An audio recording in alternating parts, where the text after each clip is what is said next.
Liz and I are co-hosting today. So hi, Liz. Oh, all right. Well, I will Bianca, start in the background and you two can just go for it.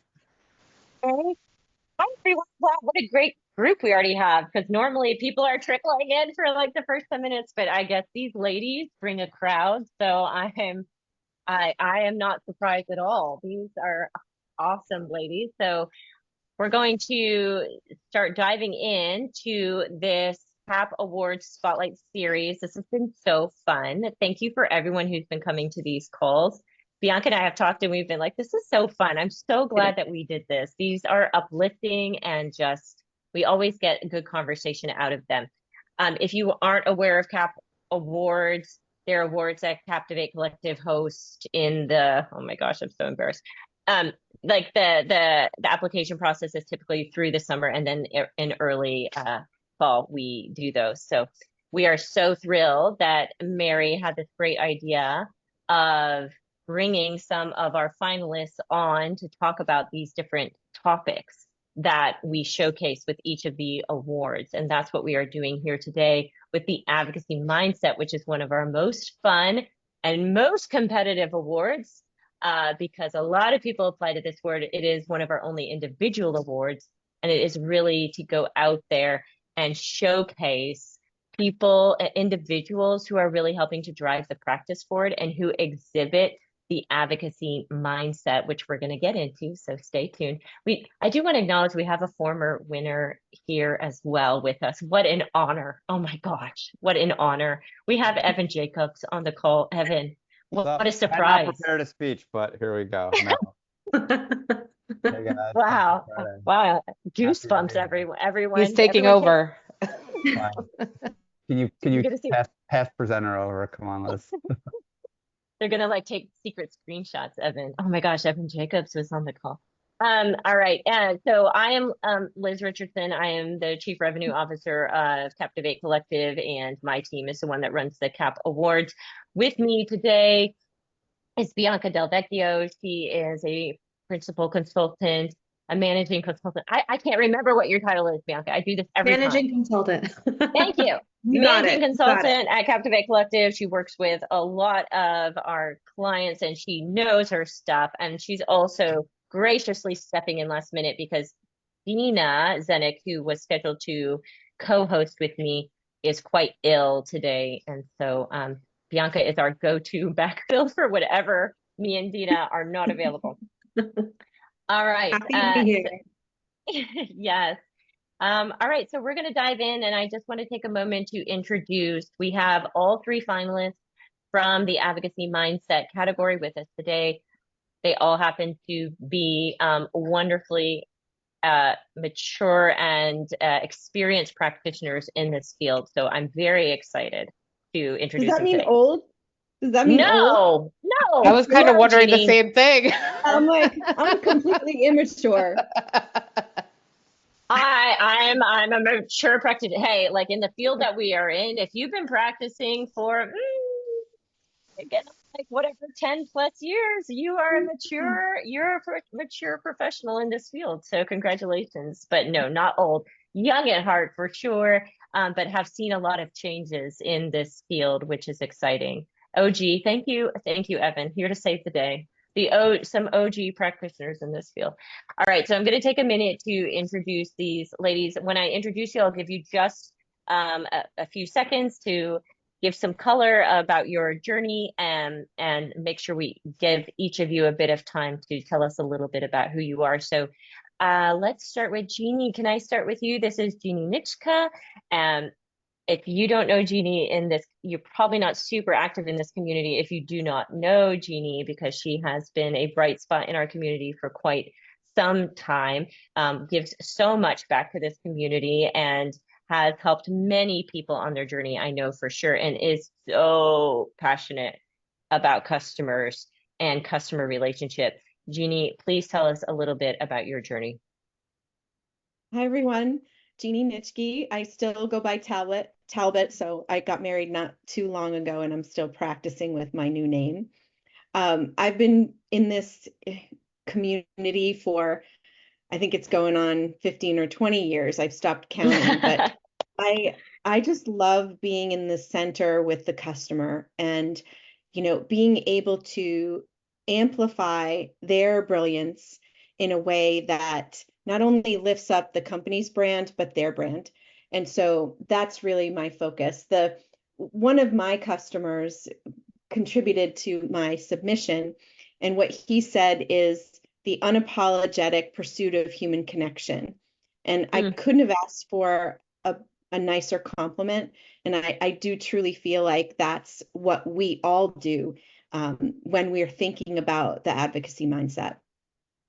Yeah, that is a great quote, Jeannie. It kind of gave me chills a little bit. So thank you for sharing that. All right, we're going to move on to Kristen Auguste. And Kristen, well, we do, like, full disclosure, we know Kristen really well. I have gotten to talk to Kristen a lot over the last year, and I just love her and all the work that she is doing, pushing this practice forward. Previously coming from Mendix and now at Siemens, and kind of taking the first pioneering steps for a lot of what she's trying to build at Siemens. So just taking on a lot there. Kristen, tell us a little bit about yourself. Yeah, thanks, Liz, and hi, everyone. So happy to be here. I feel like I have a kind of unconventional path, as all of us do, into customer advocacy. My background is 100% on the customer side. I think I've experimented in a lot of different areas. I started out in support. I went into customer success. I went into training and education. I went into customer success leadership. And I feel like all of that really helped me in my journey to finding customer advocacy. I kind of stumbled upon it 5 to 6 years ago, and it was probably the best thing that ever happened in my career because I was a little lost in my career at that point. I was dealing with a lot of customer escalations and unhappy customers because we weren't delivering on the product at the company that I was at, and I just really didn't know what to do. And I saw this role in customer advocacy, and I was like, what is this? I'm so curious. And it really wasn't well known at that time. And it was such a great point in my career. And I mean, I absolutely love the customer side of things. It's so important to me to understand our customers, to build our programs, our practice around our customers. And so it's just such an amazing career step for me. And then really, I've kind of moved into standing up different programs within different organizations. And Siemens has really challenged me to think about advocacy in kind of a different way, in a bigger way, and starting to connect the dots internally within our organization and really thinking from a center of excellence perspective. So these last few years have been such a great step in my career in understanding advocacy in the bigger picture within our organization, but then also trying to stay very connected to our customers. And that's what I'm passionate about. So just a quick intro of me, but great to see everybody. Thank you, Kristen. All right. Last, but certainly not least, we have Louise Domeisen, who is also the category winner this year. So congratulations again, Louise. And I admittedly, Louise, I am so thrilled that you are on here, that you applied to the CAP Awards, because you had several really great submissions in there, and I was like, wow, I have never talked to this person, and I have talked to so many people in this field. So I am thrilled that you are here with us today. Please tell us a very brief overview of yourself as well. Yeah, absolutely. So yeah, I'm Louise Domeisen. I'm based here in the UK. I've been in my advocacy role for about 3 years now.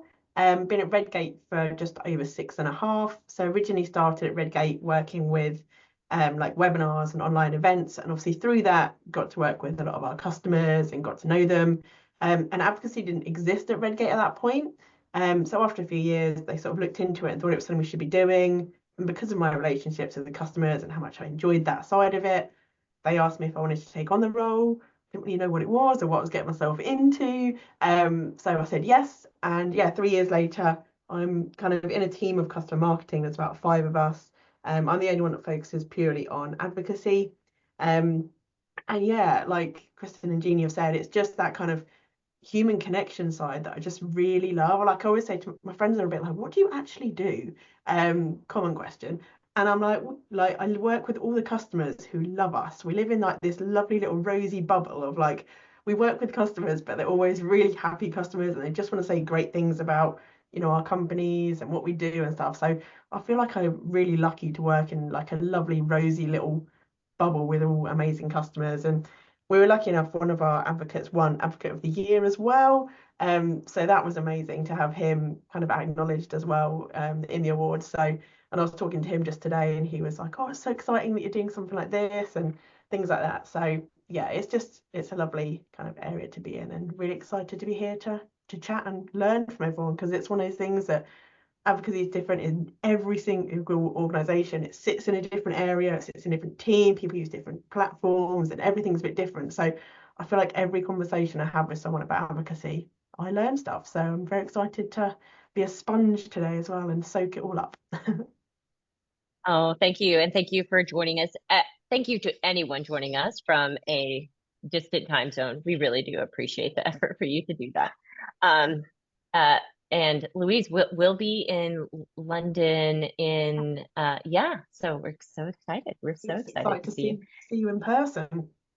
All right, so let's jump in. And this was the Advocacy Mindset Award category. So I think we'll first have to try to understand, what do we mean by the advocacy mindset? So Captivate, of course, has our own understanding of what we mean by the advocacy mindset. For us, it means a mutually beneficial relationship where we lead with the value to the customer before anticipating or thinking that we will receive value back in return. So the mindset says, what can we do for them before what can we do for ourselves or for our organization? So that's succinctly what it means to Captivate. But I do want to give any of you a turn to chime into what the advocacy mindset means to you. And so if any of you have ideas that differ a little bit from that, I'd love to hear that now. I mean, I would say mine is very much aligned with that, but I'm always trying to think from the customer perspective, what's valuable to them, what's helping them in their journey with us, instead of thinking, okay, what can I get from them, right? It's my whole approach in really being empathetic, understanding them, and really building everything around them and understanding the value to them as a customer. And that's how I go about doing everything that we're thinking about. What is important to our customers? And I always try to take the time to understand the perspective of our different customers, right? They're people. And I think that's important to think about when you're going into advocacy. Mm-hmm. Mm-hmm. There's a blog and a excuse me, a podcast that's a little dated now, but it's one of my favorite that I go back to and share all the time. And it's Laura Ramos at Forrester, and she talks about the 4 advocate personas. And with a dear friend of mine, David Coates, we have changed the words in those quadrants. Oh, Mary, you love that one too, right? And I'll share it with the group later. But Laura talks about the 4 quadrants and the 4 personas as educators, status seekers, validators, and collaborators.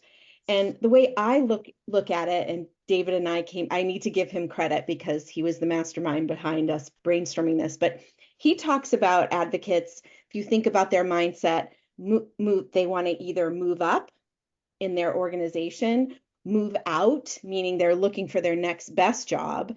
They want to shout out, meaning take credit, give credit, celebrate, or do they want to lift up the community, share, network? So these are the ways I think about engaging with advocates, because each one of them is a unique human being. And so if you can get to know them and then overlay some of these personas, it helps you bring your approach to them from a learning point of view. The other piece I'll share with the team is, in the community, we talk a lot about thinking about what's in it for them.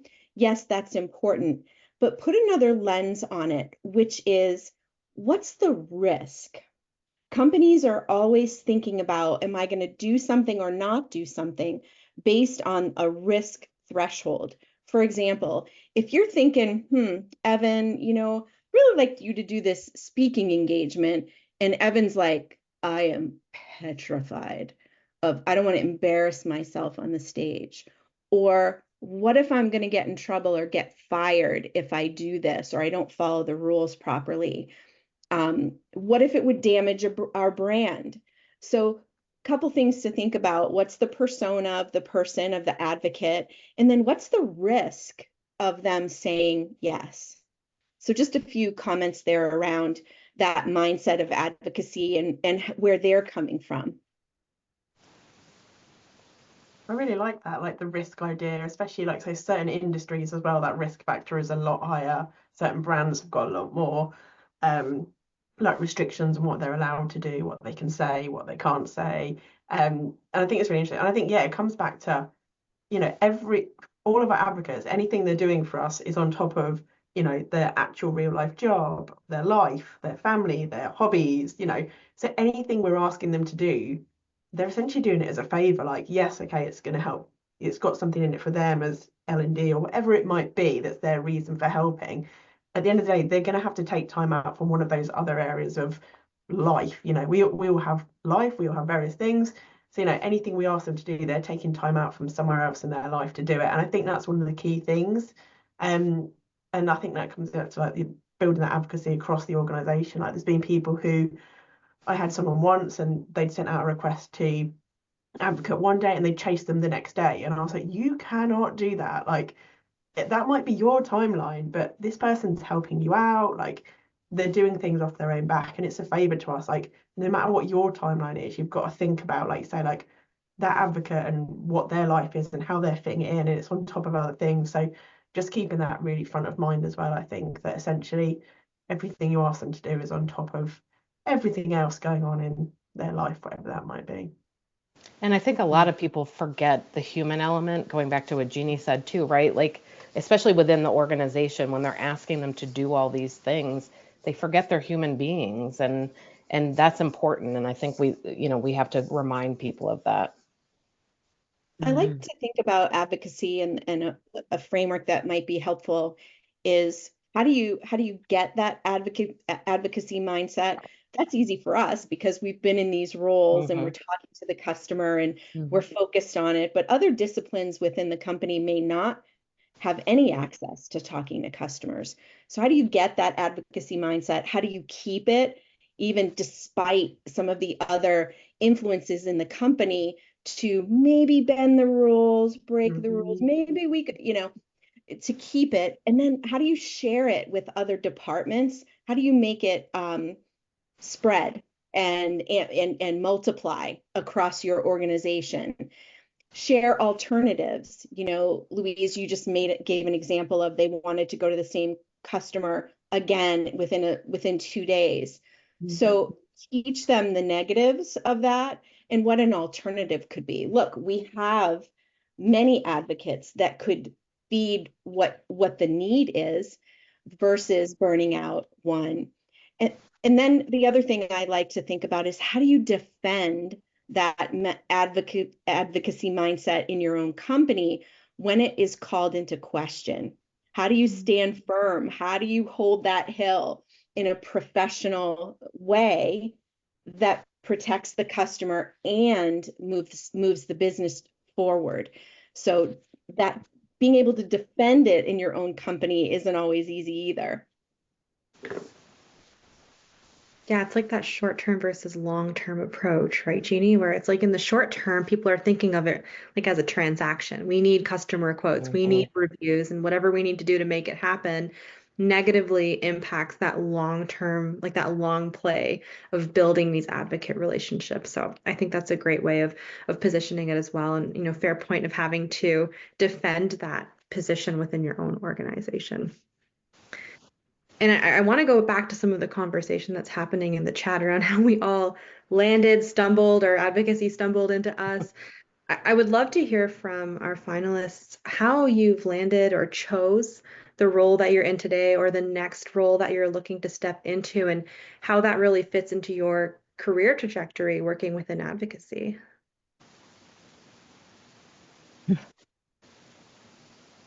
Go ahead, Kristen. I know, I was like, I didn't want to say anything because I'm the one that already brought it up. I'm the one talking about stumbling in, but yes, I will definitely start. So, I mean, obviously, as I just said, I kind of stumbled into advocacy. It was at a very low point in my career. And I'm one of those people that's like, oh, okay, let me learn about this. Let me try to figure out what this is. And again, it was the best delight in my career when I was very lost and didn't know what to do next. And I've really learned a lot over the years of okay, what I'm passionate about, how do we develop these programs, how we make these more customer centered types of programs. And I was really challenged in my most recent role because I was stepping out of that, just standing up a program and really looking at programs that already exist within a larger organization and starting to connect the dots between those programs. So I really had to kind of step into a new role and kind of think from a different perspective and standing up that center of excellence. And a lot of my focus now is really on our internal stakeholders, which is no different than our customers to me, because we have to understand what makes, what is important to them, what do they value, how can we work better with them. And so I've really enjoyed the challenge of kind of standing up this center of excellence, and obviously could not do it with our larger team without having them. And really, we come together and really think, how can we evangelize customer advocacy within our organization, because it's such a new function. And I think that's what's really kind of helped me to develop in my career, is really also focusing on our internal stakeholders and how important that is to grow the practice. There's only one other job that I would ever want other than one in customer marketing, and that is going with my daughter on the day that she becomes Elphaba on Broadway and being her momager. But other than that, I can't imagine. I can't imagine my career without customer advocacy being at the center. There's just something so magical about truly connecting the impact that technology is having at two human beings that brings it back full circle. There's so many pieces of a company that aren't connected to that real, true impact. And truly, technology doesn't matter if there's not a human connected to it, right? What's the point? But, for me, the other piece that's been incredibly rewarding in my career is mentoring and growing other people on the team. So that next generation of customer marketers who is coming up and learning and helping them grow and helping me learn new ways of thinking about customer marketing. And so particularly around metrics and measurement and data analytics, they have taught me. And so that's a critical part for me, is not only bringing my experience, but then helping to raise up the newer folks to customer marketing to support their careers. I love that. Like, at the beginning of about a year into my sort of official advocacy part, someone asked me to mentor them, and I kind of had that, self-doubt of like, well, what, I've only been doing it a year. I'm only one person in a team. Like, what can I possibly teach you? And they were kind of at the stage I was a year before, and they found it so useful. And then I personally have had a mentor who's like further down the line. So I think, yeah, it's really useful. And I think just having that moment of being like, oh, okay, actually, I have got stuff I can share with you. I've been doing it for a year, and compared to someone who's completely getting started, that was a really nice way for me to look back as well and be like, okay, over the last year, this is everything we've achieved. And, because you can kind of get stuck in the everyday, I think, can't you? Of like, oh, we need to do this, the next thing, the next thing, the next thing. But actually looking back and seeing what you have achieved, I think is really important. And that's, yeah, I love that, Jeannie. But yeah, I think for me, like I said in my intro, like I was originally in like the webinars and online event side at Redgate, and that's how I started to grow the relationships with a lot of our customers and just get to know them. And that was the part that I really liked. Like, I didn't like the technical part and the stress of putting on the online events all the times, when things don't work and all that kind of stuff was the bit I didn't like, but the customer side I did. And then, yeah, when talk of like the advocacy being set up and like my name got put forward to it, and I was like, Absolutely, sounds good. And then when I kind of agreed, I was like, okay, what do I actually need to do? Like, how do we do this? Where do we start? Because we had parts of it, like we had some case studies, we had like a bit of a program that was like ambassador kind of thing, but not really, and no one really looked after stuff. So it was all just spread everywhere. And so it was just really nice to kind of come in and I guess from my side, like had free reign of what to do and where to start with it and things like that. And even though I'm just one person focusing on advocacy. Like I say, there's 5 other people in my team who look after more of like the onboarding, the education, like that side of customer marketing. But then I work so closely with, other members of marketing, sales, commercial, customer success, product. It's a really nice kind of way to collaborate across the whole organization, really. And I think the more the advocacy sort of mindset and like the kind of reputation of it grows at Redgate, the more people are like, oh, I want to get in on this, how can I get involved, how do I get involved? And then like I say, it's kind of that defense position of, oh, hold on a minute, like where do we go, does this fit, does this not, is this something we want to be involving? So yeah, that's me. You guys, thank you for sharing that. And I think a lot of us, like Bianca said, and earlier in the chat, came and had a interesting journey through it. And I think we're still on the front lines of it and the pioneering end of it. It has a long way to mature. So if you're in this practice now, I think everyone has played and are playing a really important part in growing it. I do have to take a minute as we're talking about career trajectories. And after I had that fan moment for Evan here, we also have the other CAP Award winner on here as well, Jenny Asaba. So I just had to give her a little wave. Someone else who really exhibits the advocacy mindset. And I want to now steer the conversation toward this is something that we naturally believe, right? There's an underlying truth where we believe the reciprocity. We are probably people who really get a kick out of seeing people succeed, seeing people being recognized and rewarded and having an impact and being successful. We get fulfillment out of that, most of us. That is part of our personality, and that is a lot of what draws us to this practice. But what about you? So having been in this practice, what have some of your wins been from having this advocacy mindset? How has it made an impact maybe on your career? Maybe there is a win. We had someone, Rebecca, here saying she'd love to hear about a specific program that you're really proud of, or it could be like this really impactful memory or moment of when you had an interaction with a customer and it really has stuck as one of your core shining moments for you personally. So you can take the bigger view or you can take a smaller view, but tell me where the advocacy mindset has been a big win for you.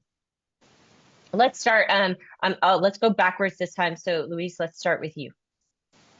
Yeah, I think, like I say, for me, I also just found out just before Christmas, like the beginning of this year, that they promoted me to senior customer marketing manager as well. So that's always very exciting. So there's my first one, which is very exciting. And I think all the stuff with like the community and going to awards and like just being able to pull on like the community and like I say, learn from everyone else, I think that has really helped me to get where I am, because from being, like I say, this one person who looks after advocacy in my organization, I can pull on other people in different divisions to learn other things, but around advocacy and what are other people doing, like what's working for them, what hasn't worked for them, like sharing my experience as well, I think has really worked. But I guess one crowning moment, I think I mentioned it earlier, I'm never going to stop talking about the fact that I got nominated Chris Yates for Advocate of the Year and he won as well. So I think I literally cried. Not gonna lie, I haven't watched the recording back. I feel like I'd be embarrassed because I think I literally just cried because I was so happy because he does so much for us, and we tallied up at the end of this year and he'd done 37 acts of advocacy for us, from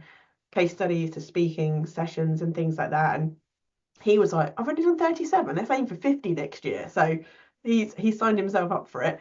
But yeah, I think things like that, just when you can see the impact that, on their careers as well, like what the extra stuff they're doing, how the activities they're doing to help us with advocacy is helping them in their career and bringing them joy. And he always says, I love doing things like this, like helping out. It's a way he can give back to the community. And again, back to kind of what we all said, like helping other people to grow is something core for Chris and a lot of our ambassadors and advocates that we work with. Like that's the reason they do it. Like, they want to do talks to pass on their knowledge and their experience, and what not to do is another big one, like how they've learned from failures and things. So I think for me that it's that side of things really. And in terms of wins, I think just being in this community is a definite win. And Louise, just so you know, and I don't remember which year it was, but another year where we announced the Advocate of the Year award winner, that customer advocacy professional also cried. So it is not just, there is just like this, like, it feels that makes me so feel better. amazing. Overcome It with does. pride and emotion. That makes me feel better. It wasn't just me. All right, Jeannie, what about you? So it's always so great to be on these calls because we learn so much from each other.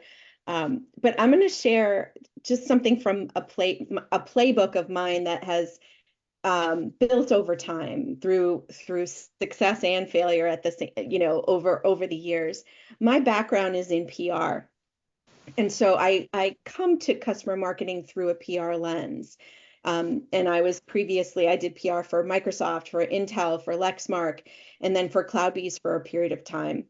And something that is always hard for all of us is breaking into some of these really big brands, right? So hard. And something I hear often from community members is, I really don't want to talk to those PR people because they're going to tell us no, right? They're going to shut us down. They're not going to let us, partner on something. I do the opposite. Because I speak PR, I go straight to those people and I learn from them. I get to know them. I build a relationship with them as a customer because they truly are a customer, even if they're not using the technology directly. When you can speak to your customer's communications person, help them understand that you know what you're doing, that you're going to protect their brand, figure out what's truly in it for them, the wall will come down. So this is that risk lens that I was talking about earlier. So embrace going into that communications department, understanding what their business strategy is, and then bring forward advocacy opportunities that match. I'll give you a quick example. Fidelity was one of our biggest customers. Their biggest goal wasn't digital transformation. It was recruiting and keeping developers hired and on staff at Fidelity. It was their biggest challenge. And they are expensive developers, right?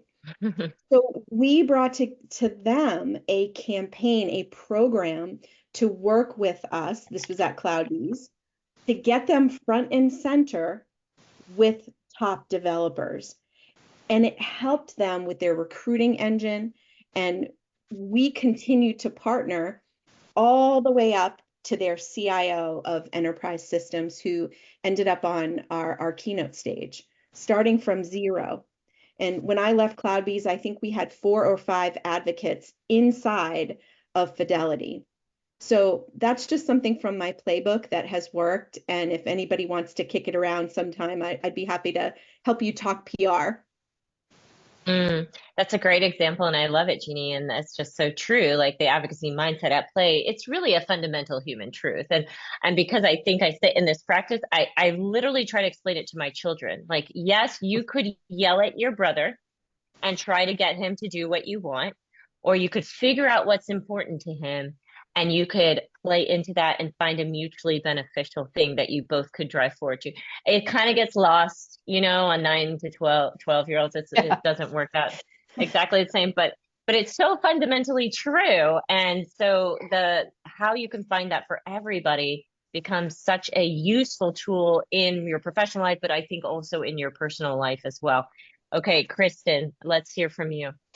Yeah, I mean, there's obviously been so many pieces of advocacy that I feel like have been such an impact on me and my career. And I'm going to go back to Louise talking about crying when she saw her customer. I think, because I'm going to go right on it. I'm typically the emotional one anyway, but I would say we launched our first customer awards program this year, and I did truly cry. I was so excited when I first saw our first customer go up on stage and receive an award and what that meant for them, it was just so moving. And that's really, you know, from a customer perspective, I'm so customer centric and I love that.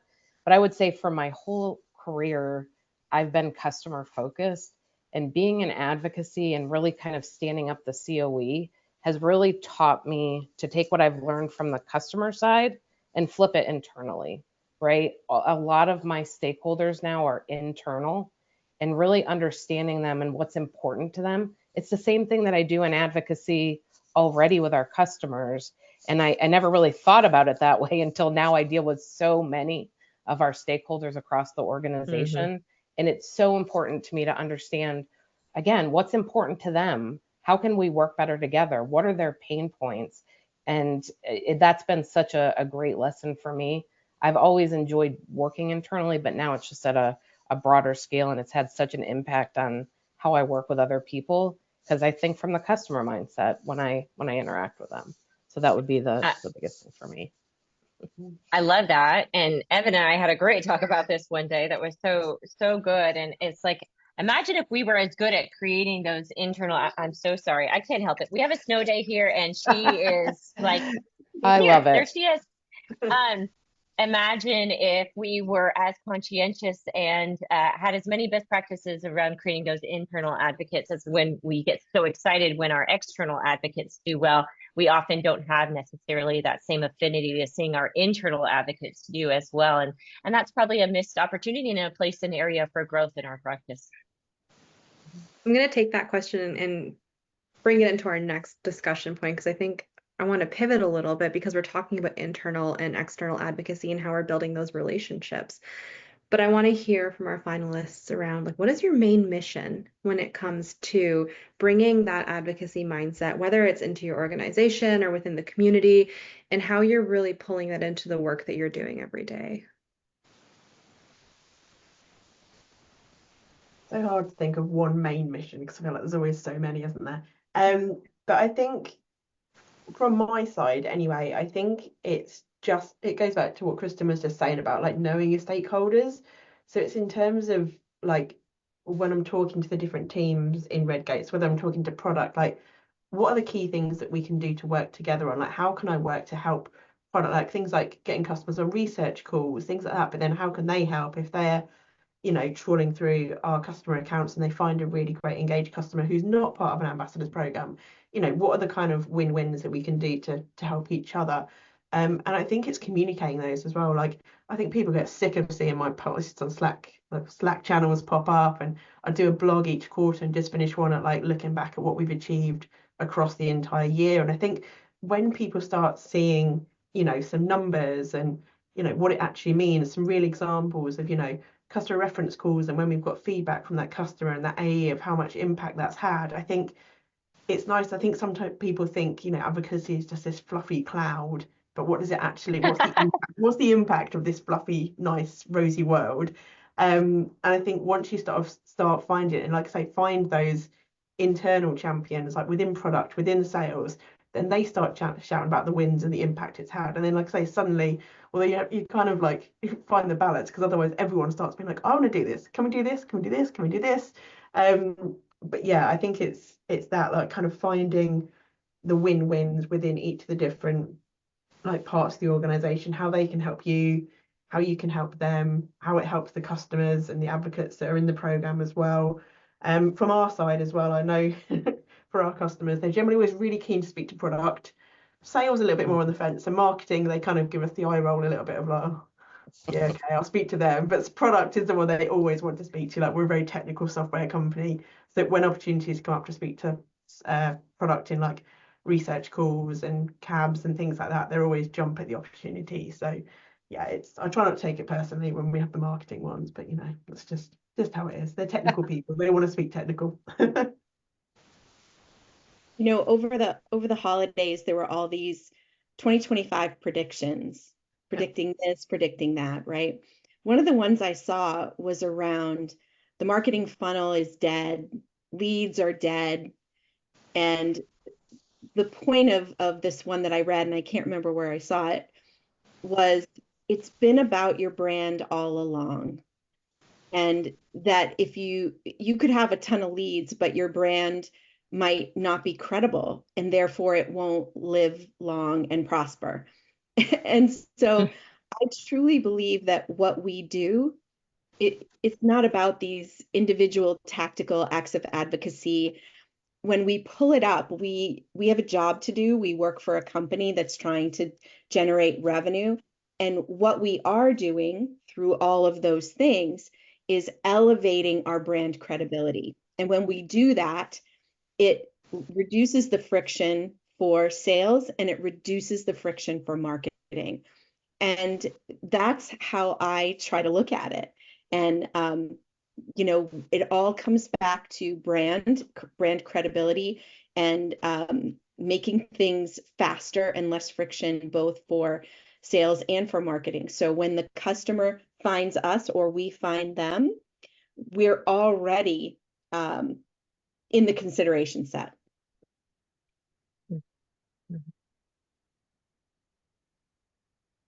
Kristen? You know what? I think we lost Kristen. And she told me she was having some internet issues today. So unfortunately, we'll all have to just wonder what Kristen would have said in this. What would Kristen have said? But I think she's coming back. But thank you for that, Jeannie. And sorry, I warned you. You did. I knew. See? Right on time. Are we still on the same one? Perfect timing, I guess, right? Yes. Hopefully I can get this in real quick, because this one's a meaningful one to me. So I was actually in our team kind of retrospective follow-up this morning, and I was kind of listening to different conversations in our team, and I was like, wow, I am so lucky to be surrounded by such amazing people that share the same advocacy mindset, because our entire shared goal is to evangelize across our organization. We all are trying to get buy-in, support, trying to think of new and exciting ways that we can really kind of get to different audiences. And I was inspired by my team and just how far we've come, and really just having that shared mindset, because that's hard to find, right? I mean, to have one or two people on your team. Bianca, are you laughing at me? I'm laughing at Dave, Kristen. Did you just see what he shared? No, because my computer isn't working properly. Oh my gosh, Dave. Oh Dave. no. Do I even want to know what Dave said? He's just written WWKD on his arm. Written? That's ink. That is a tattoo. That is a permanent tattoo, folks. You got it this morning. Now you know why I'm laughing. I'm sorry, Kristen. It just caught me off Sorry, guard. I couldn't see the chat. There's a lot of issues happening, but again, there's a perfect example of the just amazingness that is on our team. And I'm gonna end up getting emotional because that's who I am. But I love our team. We're just all have that mindset, and again, it's hard to find. Yeah, I love it, and I love the emotions, and it's natural for a lot of us in this field, and that is what it is, and it's just so rewarding. I think what attracted me and maybe a lot of you guys into this field is it felt so rewarding from a personal fulfillment standpoint. And I think we are lucky to work in a field that does sometimes feel like a fluffy cloud. Let's just be honest, it can be a real bright spot in the organization, and we are lucky that we get to sit there and play there. Not that it doesn't have its challenges, and it is not difficult, and we're still fighting for a seat at the table, and we're still having to prove our value, and we're still having to get the budget. But we do get to do a very enjoyable job for sure. So moving us into that, I want to take 5 minutes, ladies. So I want to be kind of short with this one because I want to leave the last little bit of time for any questions, because I know that it's been chatty here in the chat. You were finalists for a pretty impactful award, and I will say, I don't remember if it was this category or another category. This was the one that got the most applications. It was the most competitive. And so what advice, you obviously have something to give, you obviously stand out. What piece of advice would you give to someone a couple years behind you in their own journey in this field. Let's go ahead and start with the one who's been in the middle, Jeannie. Let's start with you. I would say I'm going to give two pieces quickly. One is have mentors, find mentors, and not just one, find several, because there's so many people on this call and in our community who can bring even small nuggets to you, right? So have mentors and put yourself out there.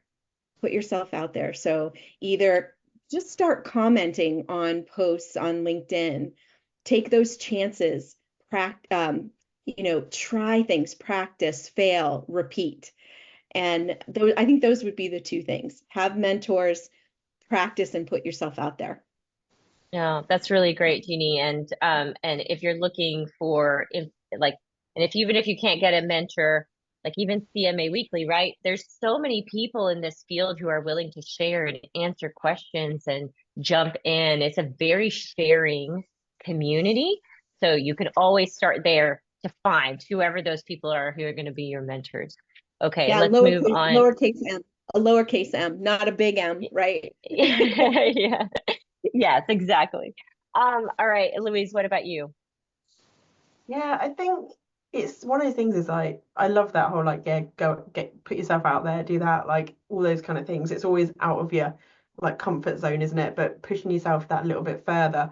And I think from my side, it's just starting small. Like say for me, I moved in, like came into the role and it was all a mess and we didn't really know what advocacy was. So pick a couple of small things, work out how you're going to measure them, and then before you know it, you'll start seeing success. And then, like I say, you can start sharing those wins. It gives you a bit of a confidence boost that you kind of know what you're doing and it's going well. You can share it with the business. Then more people start getting bought into that. So I think start small. Like there's still so many. We haven't done customer advisory boards. There's so many things we still haven't got into yet at Redgate, but the things we have done, we're starting to do and we're doing it well. And we're starting to see some really good metrics. So I think, yeah, just start small and don't try and conquer everything on day one because it's not going to work. I think that's great advice. And yeah, you don't have to boil the ocean on day one. It's so tempting to see all the amazing programs that other organizations are running and feel like I've got to be doing this. I've got to be doing this. I've got to get that tool. I've got to get that tool. And honestly, right, they're not all, you can't do it all well right now. So pick what is most impactful to your organization today and then double down on that and do it really well. And then we start to build some of that internal buy-in that we were talking about was so important. Okay, Kristen, over to you.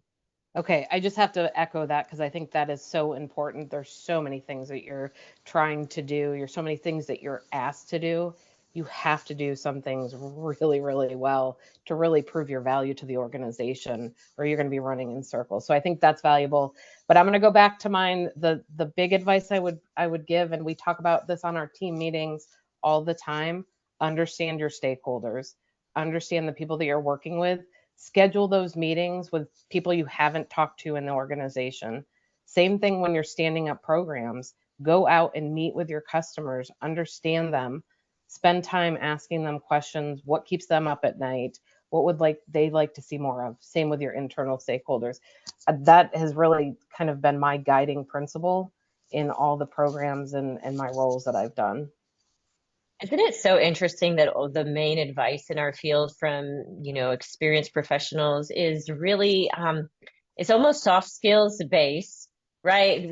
Nobody's immediate thought is like, okay, go learn Excel. That is going to totally change how you do in your role. And there may not even be at this time in our crazy field a specific tool or technology where we're like, that's the tool. If you learn that, that's going to give you that step ahead. It's really interesting that our profession is really, really heavy on these soft skills, which are quite difficult and time consuming and whatnot.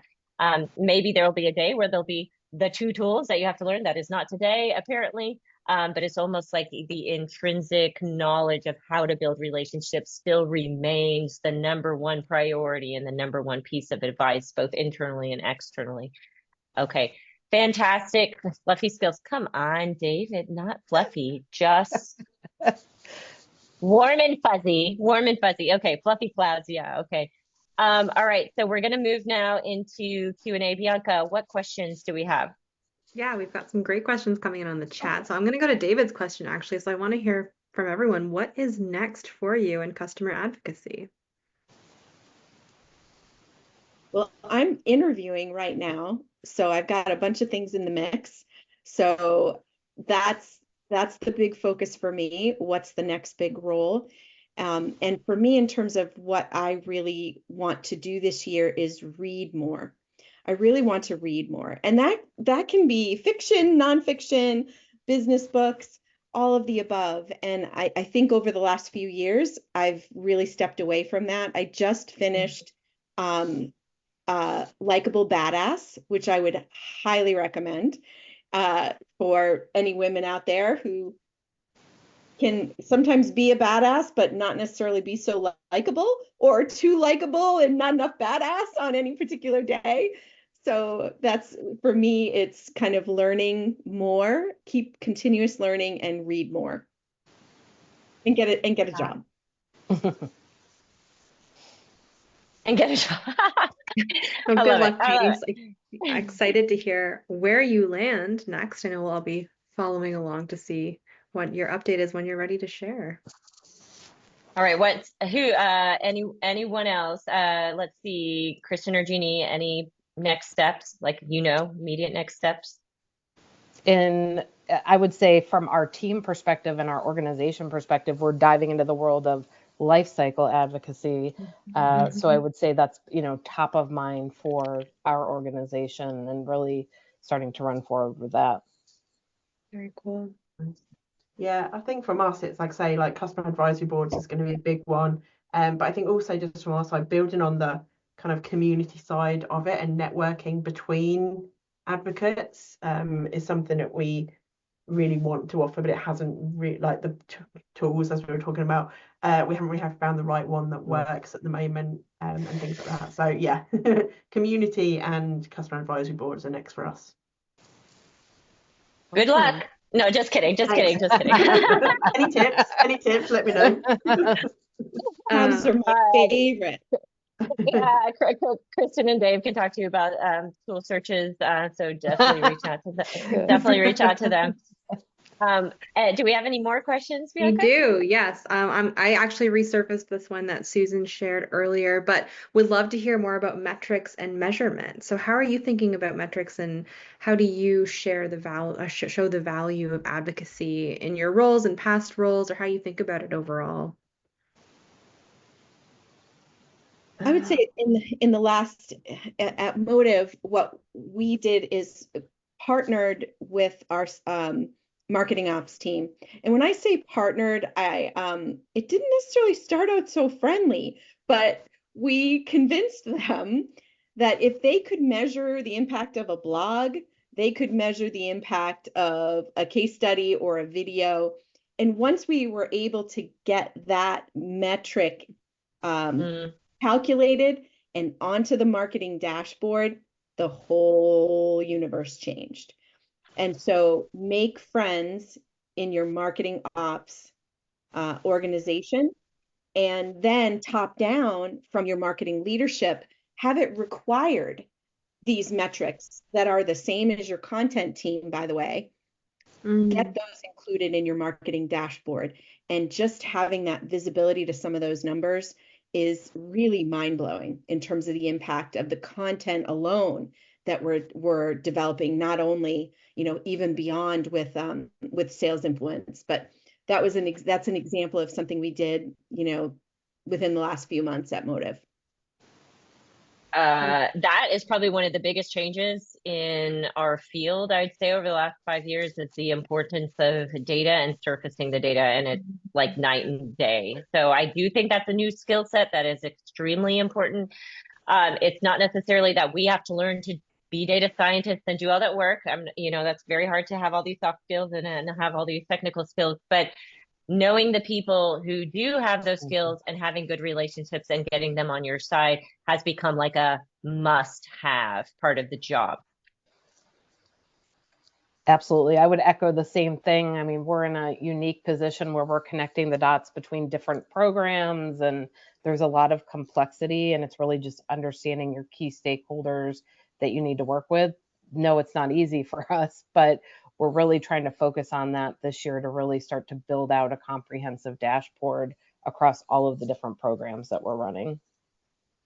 I think I need to change my answer to the last question, and now it's make friends with the marketing ops team, because I'm old school and have a spreadsheet. So yeah, our metrics, we kind of have like key areas of things we're trying to achieve, and then there's a metric attached to each of them. Some of them are a lot easier, like total acts of advocacy, we track in a spreadsheet. Things like content views, we've got a playlist on our YouTube channel, so we just look at the number of views on that. Some of them are easier to track than others. I'm also personally not a math person, like numbers don't do well with me. So it's just not something my brain naturally does. So I think it's finding people who are good at that and can kind of help you to dig into it. And I think once you've got them, kind of updating them is much easier. But yeah, just try and pick one metric and a way to record it. It might not necessarily be the most accurate. It might not be, you know, what you'd ideally like. You know, in an ideal world, it would be this, and this, but actually this is what we can use, and just work with that to start with. Great, thank you. Okay, we have like but I do want to do a rapid fire on this question from Jenny that I'm going to let you read here, Bianca. So ladies, Yes. Rapid fire on this last one so that we can wrap up right after that. I had the exact same thought, Liz. I want like 1 or 2 words in terms of what is one thing that you haven't done that you were really excited to dig into or try. It's an awesome question, Jenny. And we'll just do like lightning round. Community. Say it again, Jeannie. Community. Community. I've never run Community. it. Okay. Mhm. Super interesting. All right. Anyone else? Yeah, What, I had you faked out, Liz? What? I had you faked out? You thought I've done that Yeah. too? I thought for sure you had run a community. You're such a connector. Okay. Oh. Yep. Learn something new. Go ahead, Louise. It sounded like you were about to say something. Yeah, I think for me, community, customer advisory board, that was 4 words, but sorry. Yeah. Chris. Okay.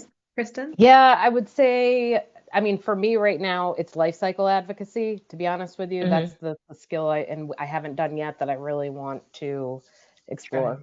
Yeah. I don't think most people have done it, Kristen. So I know. That's what, yeah.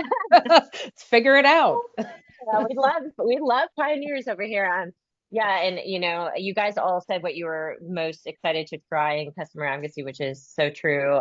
Those are all exciting things, of course. Reading a book or learning a language, those would have been acceptable answers as well. And you can drop those in the chat. But I do want to wrap. I know everyone by this time is like, oh, and I need 2 minutes before my next meeting, so I can at least get up for a second. So thank you guys so much for being here. This was so much fun. Thank you, Jeannie, Louise, and Kristen for coming and sharing your experiences with everybody. Mary, thank you for hosting and having us. We are just so thrilled for this series on all these wonderful professionals in this field. Thank you. Thanks, everyone. Happy New Year. Weekend. Happy New Year. Have a Happy great New day. Year. Bye. Bye.